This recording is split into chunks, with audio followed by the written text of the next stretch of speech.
Bonjour à tous, bienvenue dans l'interview de ETV. Désolée pour ma voix, mais j'espère que vous allez quand même me comprendre. Mais surtout, on est là pour écouter une femme extraordinaire, Christine Aron. Merci beaucoup d'être avec nous. Rigueur, performance, détermination, je pense que c'est ce qui vous caractérise et c'est la raison pour laquelle j'ai absolument tenu à vous recevoir dans cette émission.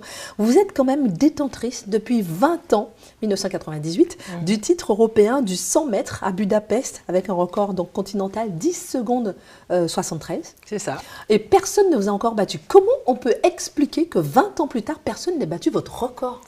Ça veut dire que c'était une performance de très très haut niveau et que j'avais aussi des conditions optimales pour les faire, puisque c'est vrai que j'avais un vent de plus de mètres par seconde, c'est le maximum autorisé. Et j'étais dans la forme de ma vie. J'avais fait une très belle demi-finale, j'avais couru un 10,81 et puis là, c'était vraiment l'apothéose. J'avais toute une maîtrise de ma force, de ma puissance, de ma vitesse et voilà. Et c'est un record qui tient. Et personne n'a encore battu ce record. Et non, il y en a qui s'en sont rapprochés, mais c'est pas battu. 20 ans plus tard. Ouais. Donc Christine Aron reste un nom qui est gravé pour nous, les Antillais, dans nos mémoires, dans notre vie, en termes d'exemple. Et justement, comment vous en êtes arrivé là? Voilà ce qui nous intéresse aussi. Cette rigueur, cette détermination, ce parcours. Parce que justement, la réussite, c'est en 10 secondes 73. Mais le parcours, il est long. C'est vrai que c'était très long. Je suis arrivée ici et j'avais 19 ans, donc j'ai quitté mon île natale, la Guadeloupe. Et puis, il y a eu beaucoup d'années difficiles, difficiles pour trouver, d'être à l'aise, s'adapter à cet environnement qui était complètement nouveau pour moi. Et c'est vrai que j'ai pris 5 ans avant vraiment de commencer à être connue, c'est-à-dire en 97. J'ai pris aussi 4 ans pour apprendre à courir, parce qu'il a fallu apprendre à courir. Tout le monde court en cycle arrière. Ça veut dire quoi, ça veut dire à courir? Tout le monde court en cycle arrière. Les enfants se bottent les fesses, ça veut dire courir en cycle arrière. Oui. Et nous, on nous apprend à courir en cycle antérieur, c'est-à-dire avec les jambes devant, comme des chevaux. Les chevaux courent en cycle antérieur. Ah, d'accord. Donc voilà, ça en levant un peu les cuisses, en fait. Il faut bien lever les jambes, il faut avoir un cycle de course. Et on va plus vite comme ça ou on va plus loin? Ben moi, en tout cas, oui, on va plus vite, c'est sûr, parce que plus la technique de course, en fait, est parfaite, et plus vite on court. Bon, après, il y a certaines exceptions, il y a des athlètes qui courent mal et qui courent vite. Hein. mais moi, j'ai eu un jour ce déclic, quand j'ai eu 20 ans, d'apprendre à courir. Et donc, pour moi, ça passait par de la minutie dans chaque exercice que je pouvais faire à l'entraînement. Alors que, si vous permettez, vous étiez déjà quelqu'un à 20 ans. Vous avez déjà, non, mais vous avez déjà un très grand parcours, vous avez déjà acquis une certaine technicité, vous avez voulu aller plus loin. Disons que là, je ne courais pas encore très bien. Je courais vite, mais je ne courais pas encore très bien. Oui. Et j'ai pris vraiment 4 ans à maîtriser ce cycle de course. Donc, ça passe par des exercices de gamme qu'on appelle des éducatifs de course, sur lesquels je me suis appliquée sur tout, quoi, en fait. Et au fur et à mesure, progressivement, comme ça, j'ai progressé, j'ai gagné en vitesse. Et puis, c'est comme ça que j'ai commencé à faire j'ai gagné la Coupe d'Europe, j'ai battu le record de Marie-Josée Pérec en salle. Et puis après, j'ai fait mon premier championnat du monde en 97. Et puis derrière, il y a eu 98 où il y a eu l'explosion, mais c'est beaucoup de travail. C'est vrai que quand les gens voient un 100 mètres, ils se disent « Oh, c'est facile ». Exact. Mais on ne sait pas que tous les jours, la régularité, la détermination, se lever tôt. Ça m'est arrivé de vous rencontrer, par exemple en soirée, et de dire « Non, non, je pars parce que demain matin, je travaille ». C'est-à-dire, je me lève tôt, je vais courir, qu'il pleuve, qu'il vente, qu'il neige, vous êtes sur le terrain. Alors après ce formidable parcours, vient le moment de la reconversion. Qu'est-ce qu'on va devenir? Je sais que ça a été un moment très important pour vous. Alors aujourd'hui, vous êtes à la Fédération française d'athlétisme, vous êtes chargé de mission de l'athlète santé loisirs en entreprise, vous êtes coach de particuliers, vous accompagnez aussi les femmes en accompagnement post-natal, c'est ça, ou prénatal, post-natal, pré-post-natal. Comment est-ce qu'on arrive justement à faire cette transformation, cette reconversion? Il faut une force intérieure de remise en question justement pour voir ses compétences et transformer justement la performance qu'on avait au départ, ces objectifs justement de 10 secondes 73, les mettre autrement.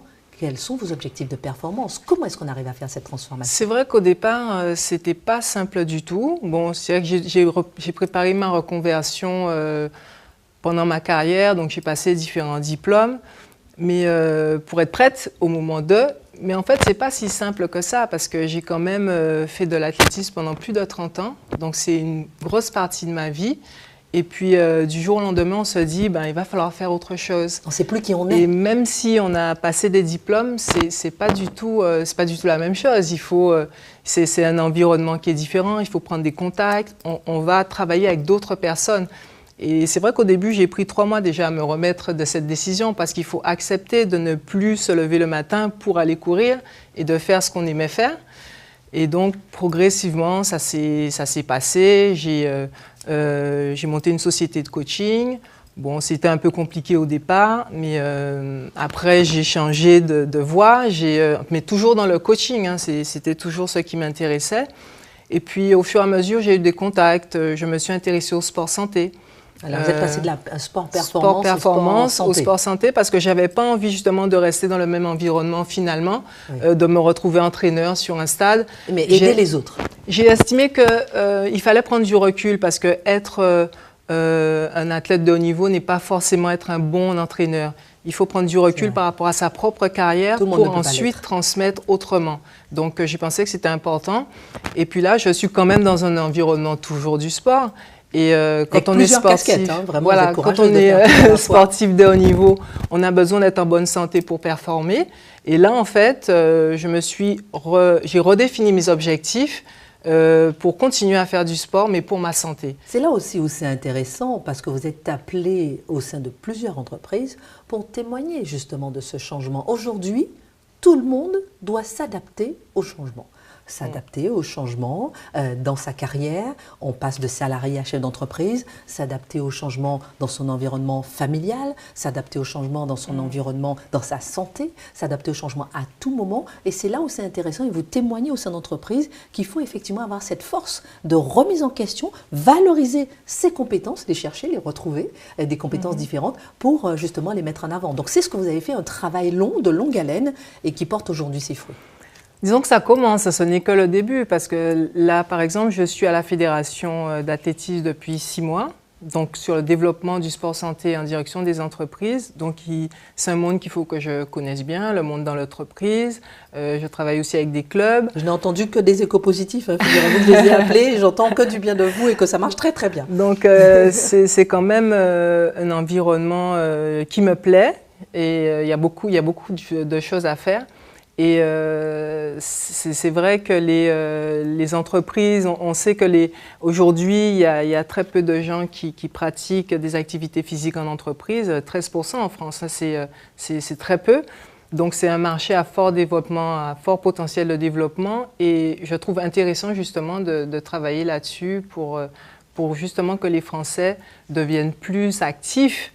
Ils sont trop sédentaires et on sait les conséquences que ça a sur la santé. En Guadeloupe, en Martinique, aux Antilles, oui, aussi. D'ailleurs, j'espère pouvoir m'investir un jour en Guadeloupe là-dessus parce qu'il y a fort à faire.